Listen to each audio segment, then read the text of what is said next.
बहुत ही सौभाग्य का समय है कि उस महाप्रभु की असीम दया दृष्टि से हम सभी लोगों ये सत्संग का परम पावन अवसर मिला है। वास्तव में ये प्रभु की बहुत बड़ी कृपा है और बहुत बड़ी दया है। वास्तव में प्रभु ने हमारे ऊपर कितनी बड़ी कृपा किया है, कितना दया किया है। जिसने भी ये बात समझ लिया वही धन्य हो गया, कृतार्थ हो गया। यद्यपि प्रभु की कृपा सब पर निरंतर बरसती रहती है, कोई भी जीव एक पल भी बिना प्रभु की कृपा के रह सकता नहीं।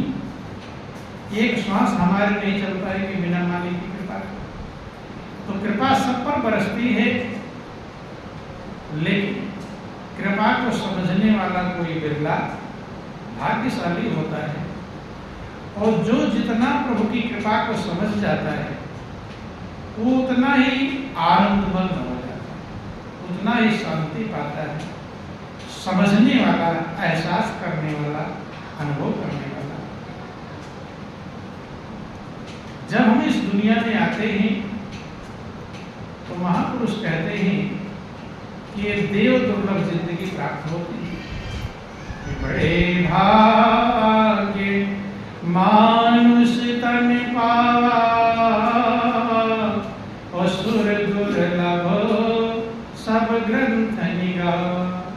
भगवान राम अयोध्या वासियों को समझाते हुए कहते हैं कि हे भाइयों, आपके बहुत बड़े भाग्य हैं जो आपको मनुष्य का चोला मिला है। ये देव दुर्लभ है, इसी में सारी कृपा छिपी है। मनुष्य की जिंदगी मिल गई तो हम इतने भाग्यशाली हो गए कि देवताओं से भी ज्यादा भाग्यशाली बन। दूसरी चीज, आप सभी लोग बार बार इस बात को सुनते रहते हैं कि आपके अंदर ही अनमोल खजाना है।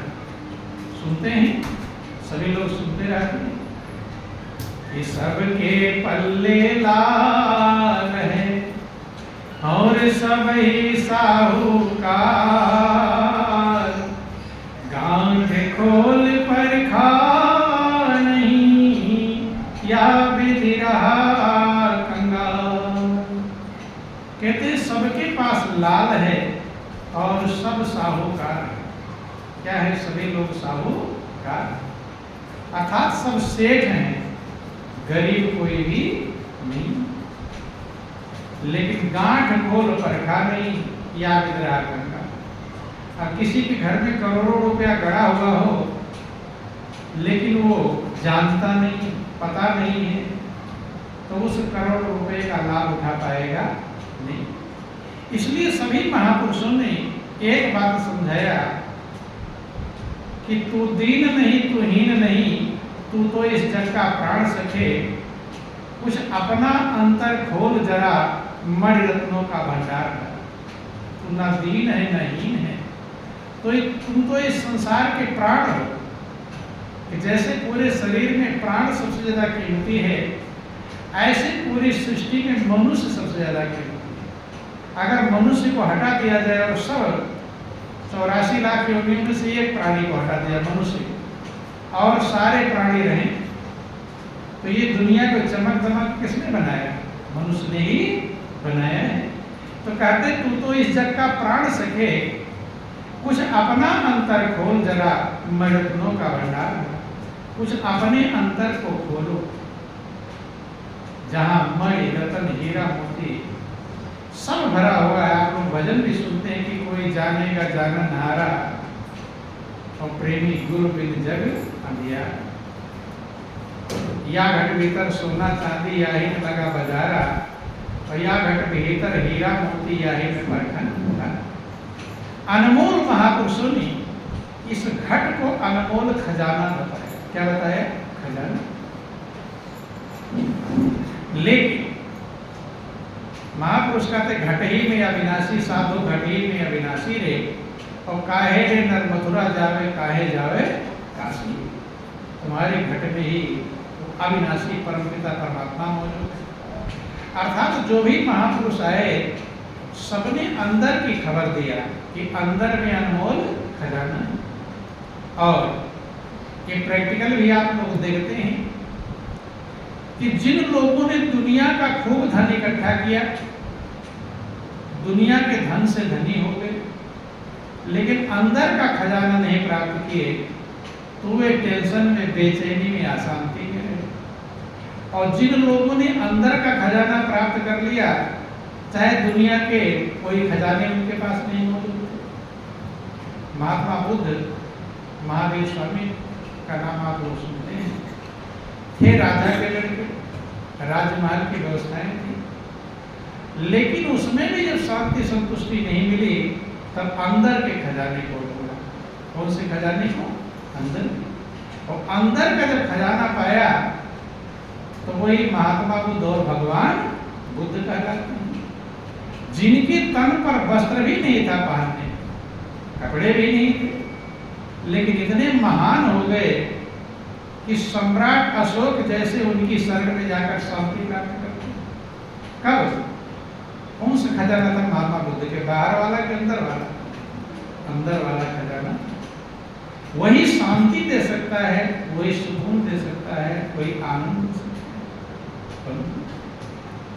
तमाम देवी देवताओं की पूजा पाठ के लिए लोग कहाँ कहाँ दौड़े जाते हैं, दौड़ते हैं। लेकिन जो महापुरुषों वैज्ञानिक तथ्य के आधार पर समझाया कि सब देवी देवता आपके अंदर ही मौजूद है, या घट भीतर देवी देवा याही में ठाकुर द्वारा, इसी के अंदर सब देवी देवता मौजूद।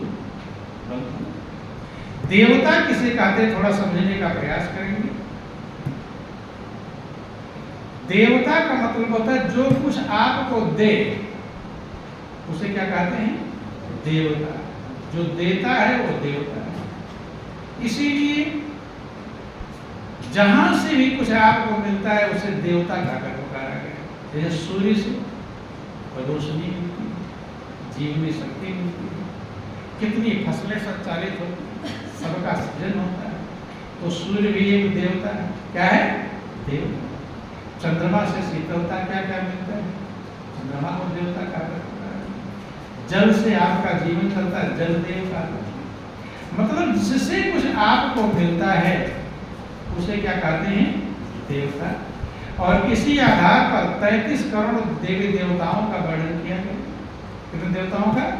33 करोड़। और 33 करोड़ को कौन कहे? अनगिनत, जिसको आप गिन नहीं सकते। आपके जितने रोम छिद्र हैं, सब में से जीवनी शक्ति आपको प्राप्त होती है। प्राप्त होती कि नहीं होती? कभी ऐसे समझ लेना,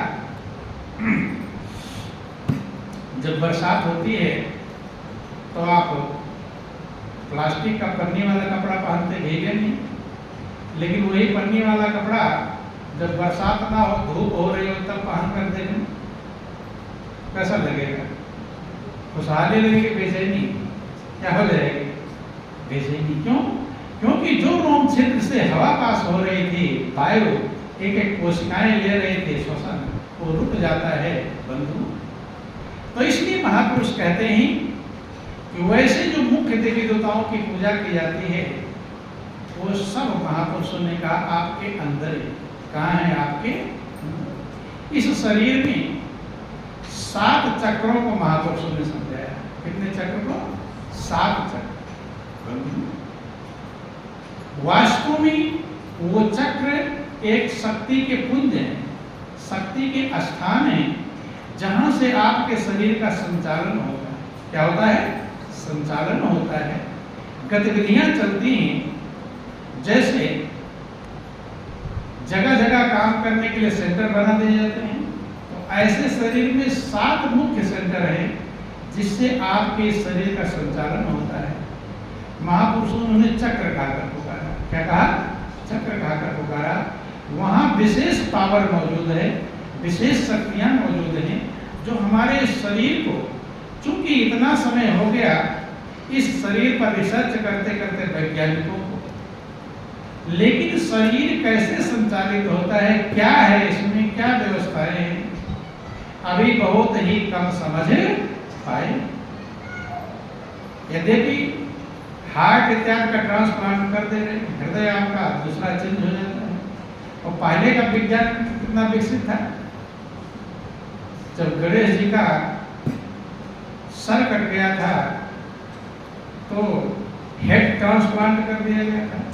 सर को आज विज्ञान वहां तक नहीं पहुंचा है, सर ही ट्रांसप्लांट कर दिया और दूसरे का। बंधुओं ध्यान देना, कितनी अजीबोगरीब व्यवस्था इस शरीर में मौजूद है जिसकी हम कल्पना भी नहीं कर सकते। उन 7 चक्रों में सबसे पहला चक्र कहलाता है मूलाधार चक्र। क्या कहलाता है? मूलाधार चक्र, या उसे गुदा चक्र भी कहते हैं, जो सबसे नीचे जहां शरीर की हड्डी संचालित होती है वहां से चलता है, मेरुदंड में आता है। तो उसी ने सबको सीधा करके रखा। आधार है वो, सबसे नीचे है वो आधार है, इसलिए उसको मूल आधार कहते हैं। क्या कहते हैं? मूल आधार चक्र कहते हैं। और दूसरी चीज ये है कि वो आधार अगर सही है तो आपका शरीर सही प्रकार से संचालित होता है। वही नीचे पैरों तक शक्ति प्रदान करता है, वही उसी चक्र से नीचे पैरों तक भी भाग शक्ति प्राप्त होती है, संचालन होता है। बंधु, जिसको मूलाधार चक्र कहकर पुकारा तो वहां पर गणपति का स्थान बताया गया। किसका स्थान? गणेश जी। तो सबसे पहले चक्र पर कौन है? गणेश जी का वास है। जितने देवी देवता मुख्य रूप से पूजनीय हैं वो सही में आपके अंदर ही समझाया गया महापुरुषों ने। चूंकि अब गणेश जी का स्थान क्यों है, थोड़ा गौर करें कि आधार क्यों है। चूंकि आपने देखा होगा जब गणेश जी को हाथी का सर लगाया तो उसके पीछे बहुत बड़ा राज छिपा हुआ, रहस्य छिपा हुआ। दो चीजें ही, हाथी अपने सूंड से श्वास लेती है। क्या करती है? श्वसन सूंड से होता है, और पानी भी उसे से पीती है। आपने देखा होगा पानी को उठाकर पूरे पीठ पर डालती है। तो दो चीज हैं, एक कर्म इंद्रियां हैं और एक ज्ञान इंद्रियां हैं। दो चीजों से हमारा जीवन चलता है। पहला, किसी चीज का हमें ज्ञान होना चाहिए। क्या होना चाहिए? ज्ञान। और दूसरा, हम उसका कर्म करें। ज्ञान और कर्म मिलकर हमारे जीवन को चलाते हैं। बिना कर्म के ज्ञान अधूरा है और बिना ज्ञान के कर्म अधूरा। अब आपको किसी चीज का ज्ञान है कि भाई ये चीज खाने से नुकसान हो, डॉक्टर नहीं मना करते, ज्ञान तो है, लेकिन वही खा रहे हैं और बीमार पड़ रहे हैं, अर्थात कर्म में पंडित नहीं कर रहे, तो उस ज्ञान का कोई लाभ नहीं। रामायण वर्णन आया कि कर्म जब तक पर बदलेगा नहीं हमारा ज्ञान, कर्म में पंडित नहीं होगा। कोई भी आपको ज्ञान है, अब आपके अंदर खूब ज्ञान मौजूद, लेकिन उसका कार्य आप करते नहीं, तो उस ज्ञान की कोई कीमत नहीं। रामायण वर्णन है कि योग कुयोग ज्ञान अज्ञानो और जहाँ न राम प्रेम प्रधान। आपके पास ज्ञान तो है कि प्रभु से प्रेम करना चाहिए, लेकिन आप प्रभु से प्रेम कर नहीं पाते हैं, तो वो ज्ञान अज्ञान है। उस ज्ञान की कोई कीमत, अर्थात ज्ञान की कीमत तभी है जो कर्म में पंडित हो जाए। ज्ञान और कर्म मिलकर हमारे जीवन को चलाते हैं। हाथी का जो सूंड है वो ज्ञान इंद्रिय का भी काम करता है और कर्म इंद्रिय का भी काम करता है। अर्थात उससे जो श्वास ले रहा है वो कौन सी इंद्रिय कहलाती है? ज्ञान इंद्रिय। 5 ज्ञान इंद्रियां, 5 कर्म इंद्रियां। तो सांस लेने का काम ज्ञान इंद्रिय सूंड से कर रहा है, और दूसरा सूंड से पेड़ भी उखाड़ देता है, कर्म भी कर रहा है, तमाम सारी चीजों को उठा कर अपने मुंह में डालता है, तो उससे कर्म भी कर रहा है। गणेश जी का जो सूंड है, सूंड का मतलब है, कभी शादी विवाह में जब आप कार्ड छपवाते हैं तो सिर्फ सूंड ही छाप देते हैं, तो आप जान जाते हैं हाँ ये गणेश जी का फोटो है। शरीर की जरूरत नहीं, सिर्फ सूंड से ही काम चल जाता है, क्योंकि सूंड में दोनों चीजें हैं, ज्ञान भी है और कर्म भी है। जब ज्ञान कर्म में परिणत हो जाएगा तो मनुष्य अपने जीवन की मंजिल को प्राप्त करता है। इसलिए सबसे पहला क्लास या पहला चक्र ज्ञान और कर्म का समन्वय, ज्ञान और कर्म का समन्वय है। इसलिए पहले चक्र पर किसका स्थान है? गणेश जी का। दूसरा, उनके काम भी बड़े बड़े हैं, हाथी के काम बहुत बड़े बड़े होते हैं। काम बड़े का मतलब क्या है कि हम अच्छी चीजों को ज्यादा सुने। एक राजा पृथु हुए, उन्होंने भगवान की चर्चा सुनने के लिए भगवान से 10,000 कान मांगा था। कितने कान? 10,000। था मैं प्रभु की चर्चा ही निरंतर सुनता रहा, क्योंकि जो कान प्रभु की महिमा नहीं सुनता वो कान कहा गया सांप का बिल है, कि जिन्हें हरि कथा सुनी नहीं काना और श्रवण रांध्र आई भवन समाना। जिस कान ने प्रभु की महिमा नहीं सुना, जिस कान बनाया किसने? प्रभु ने बनाया। और कान में सुनने की क्षमता किसने दिया? प्रभु ने दिया। तो जिसने कान में क्षमता दिया और उसी की महिमा सुनता नहीं, दूसरे की तेरी मेरी दुनिया का सुनता रहता है, तो कहते वो सांप का बिल है। मैंने जहरीला उसमें रहे, जहर ही रख रहे हैं, कान में क्या सुन रहे हैं? प्रभु की महिमा अमृत है और तेरा मेरी की जो व्यवस्था वो जहर है, तो उस कान में क्या रख रहे हैं? जहरीला सर्प रख रहे हैं बंधु। तो इसलिए पुण्य प्रणमो पृथ्वीराज समाना, पृथ्वीराज के समान 10,000 कान मांगा। हाथी के कान बड़े बड़े होते हैं बंधु, तो गणेश का कान बड़े बड़े हैं, अर्थात प्रभु की महिमा को ग्रहण करने की व्यवस्था है। सबसे पहला स्थान गणेश जी का आता है, वहां से मूलाधार, वहीं से रूहानी मंडल चालू होता है, शुरू होता है, और वहीं से आपकी जिसे कुंडलनी कहते हैं, कुंडलनी माने शक्ति, कुंडलनी का मतलब शक्ति, वो शक्ति वहीं से संचालित होती है, शुरू होती है बंधु। और गणेश जी ने जो पहले पूजनीय हो, आप लोग कहानी सुनते हैं कि गणेश की पूजा सबसे पहले होती है, क्यों? ज्यादातर सुने रहते हैं, वो पूरे ब्रह्मांड का चक्कर ये देखा गया कि भाई कौन पूरे ब्रह्मांड का चक्कर लगा के आ जाए, जो सबसे पहले लगा कर आएगा उसकी पूजा सबसे पहले। तो जिक्र आता है कि सब देवता अपने अपने वाहनों पर चल दी और गणेश जी का वाहन चूहा, गणेश जी पीछे रह गए। तो महापुरुष कहते दुख में सुमिरन सब करे, सुख में करे न को, बेचैन है, परेशान है। और जब प्रभु का हम याद करते हैं तो प्रभु कोई ना कोई रास्ता निकाल देते। परेशान थे सब तो निकल गए, कार्तिकेय भी मोर भी तेजी से चल रहा है, उड़ता हुआ चले गए, लेकिन चूहा धीम। जब प्रभु का ध्यान किया, क्योंकि संकट में प्रभु का ज्यादा ध्यान आता है, सुख में तो भूल जाते हैं। तो प्रभु की कृपा से संत से भेंट हो गई। कौन मिल गए? नारद। कौन मिल गए? नारद। बिनु हरि कृपा मिले नहीं संता। संत अगर मिल जाए तो समझ लेना प्रभु ने कृपा किया, प्रभु ने भेजा है। अब भरोस मोहि भानुमंता, और बिनु हरि कृपा मिले नहीं संता। जब नारद मिल गए तो अंदर आप खुश हैं कि बेचैन चेहरा बताता है। गणेश से पूछते हैं कि नारद कहते हैं भाई क्या बात है, चेहरा बहुत खिन्न है, दुखी है। सारी बात बताया कि सब तो निकल गए, तो हम कब पहुंचे? अनंत ब्रह्मांड है, विज्ञान भी अनंत तो कह देता है, लेकिन कितने ब्रह्मांड हैं इसकी गिनती किसी के पास नहीं है। इसलिए एक शब्द का अनंत, इसका अंत ही नहीं, कोई गिन नहीं पाया कितने ब्रह्मांड है।